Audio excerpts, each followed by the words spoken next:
Hello and welcome to cookingflavors.com.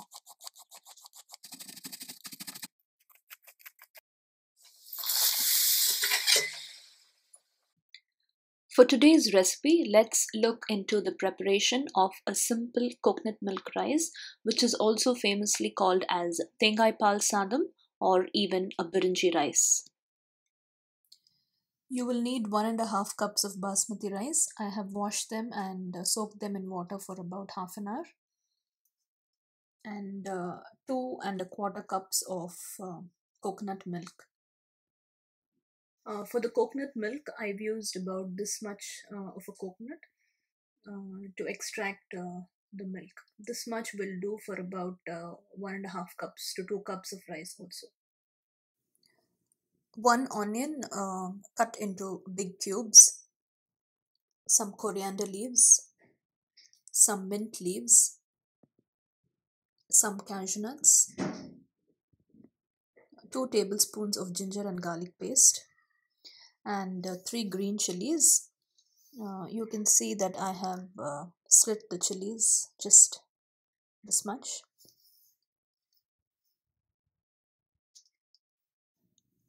Two bay leaves, 2 star anise, 3 cinnamon sticks, a few peppercorns, 1 teaspoon of fennel seeds, 3 cardamoms, and 3 to 4 cloves, salt as required, oil and ghee as required. This is a one pot recipe, so I will be doing all the cooking in a pressure pan itself. You can also use a pressure cooker depending on the quantity you need. I've added about 4 to 5 tablespoons of oil. When the oil is slightly hot, I am adding about a tablespoon of ghee. When the ghee has completely melted, let's add the cashew nuts and wait for the cashew nuts to slightly brown up. You can see that the cashew nuts have been browned and roasted well. Now I am adding the fennel seeds and the black peppercorns, and we'll wait till they completely splutter. And now they have spluttered completely. I am adding the bay leaves along with this. Followed by the bay leaves, I am adding the 3 green chilies. You can adjust green chilies according to the spice level you require. Since I've slit the green chilies, be careful, the seeds may pop out on your face. Now I'm adding the coriander leaves and the mint leaves directly into the oil. My usual tip here is adding them directly into the oil emits a very good flavor to whatever dish you are cooking. Reserve a few coriander leaves and the mint leaves towards the end. I've only used 1/2 here. I'm adding the cubed onions. You don't have to finely chop the onions because we'll be pressure cooking the birinji here.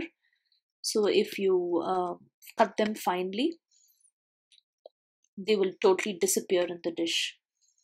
I've added salt so that the onions will fry faster. You don't have to completely fry the onions because we are going to pressure cook it, as I said earlier. Give them all a good mix.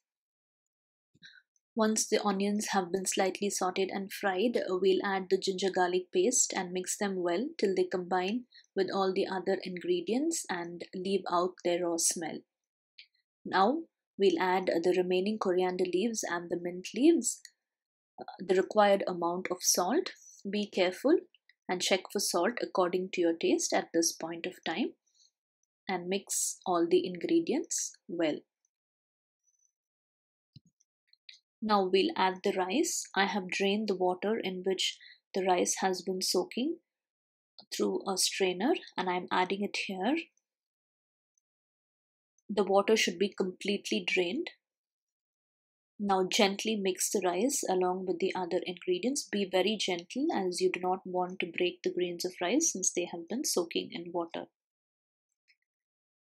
Mix till they all combine. The rice has been sauteed well. Now it's time for us to add the coconut milk. You will notice the consistency of the coconut milk is not very thick. I've used a mixture of both the first extract and the second extract of the coconut milk. If your coconut milk extract is very thick, your rice may not taste good. It will become very creamy and very heavy and may not taste all that flavorful. This is the right consistency of the coconut milk that we have to use. You will notice that I have not used any other vegetables other than onions and green chilies. The reason being, if you add a lot of other vegetables, you may not be able to relish the flavor of the coconut milk and the rice. If you wish to, you can add other vegetables also, but I have kept it very plain and simple. Now I've tasted for salt and I'm adding a little more. Always remember, when you're cooking rice like this directly in a pressure pan, you will have to add a little more salt, like it should be a little sharp on your tongue, because after it has been pressure cooked, the water absorbs all the salt easily. So it should be a little on the higher side, but it's always good to taste on and off and add the required amount according to your taste. Now we'll mix them well. I have added 2¼ cups of coconut milk for 1½ cups of basmati rice. We'll allow this to cook for about 1 to 2 minutes. After 1 to 2 minutes of cooking, you will notice that the coconut milk will be frothing up. Now it's the time to close the lid of the pressure pan and place the whistle on it. Now we will wait for exactly 3 whistles and nothing more than that. It's been. We'll switch off the stove and allow the pressure cooker to cool down. Now the pressure cooker has been completely cooled and all the pressure has been released. Do not open the cooker until all the pressure has been released, because if you do so, the rice might get overcooked when you force open the pressure, and it is very dangerous to do that also. Now you can see that the rice has been cooked well. You can see a layer of a creamy texture on top. That is the effect of the coconut milk.